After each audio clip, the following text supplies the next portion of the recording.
बिस्मिल्लाहिर्रहमानिर्रहीम।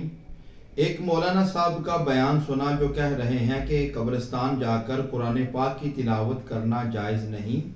उनका ये कहना या पता नहीं वो किस हदीस पाक से किस तरह का इस्तिदलाल फरमा रहे हैं, ये दुरुस्त नहीं है।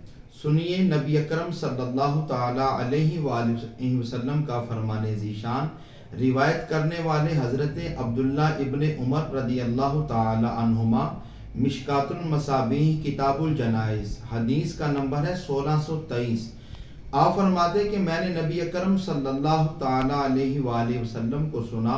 प्यारे आका मौला सल्लल्लाहु ताला अलैहि वसल्लम ने फरमाया कि जब तुम मैयत को दफन कर लो तो उसके सर की जानिब खड़े होकर तुमने सूरह बकरा का पहला हिस्सा तिलावत करना है और उसके कदमों की तरफ खड़े होकर सूरह बकरा का आखिरी हिस्सा तिलावत करें।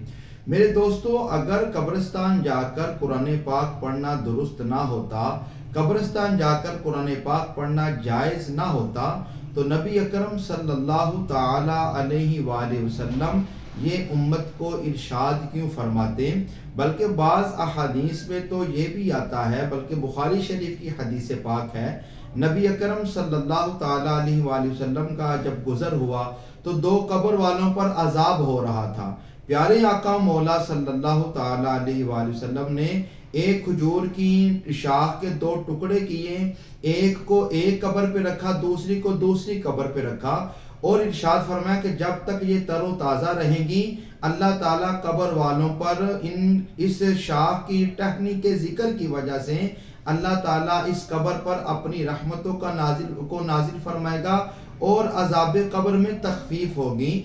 इससे नतीजा ये निकलता है कि अगर हम कब्रिस्तान जाएं, वहाँ पर जाकर जो अल्लाह का जिक्र करेंगे तो अल्लाह ताला उससे कब्र वालों पर अपनी रहमत फरमा देता है। इसलिए ऐसा कोई बयान, ऐसी गुफ्तगू जो आप कोई भी आदमी समात करे तो वो सुनने की ज़रूरत नहीं है। रब ताला का कुरान अच्छे तरीके के साथ बावुज़ू होकर अदब के साथ आप पढ़ें, रब करीम आपको दुनिया में भी बरकत अता फरमाएगा, मैदान महशर में और कब्र में भी रब करीम उसकी बरकत अता फरमाएगा।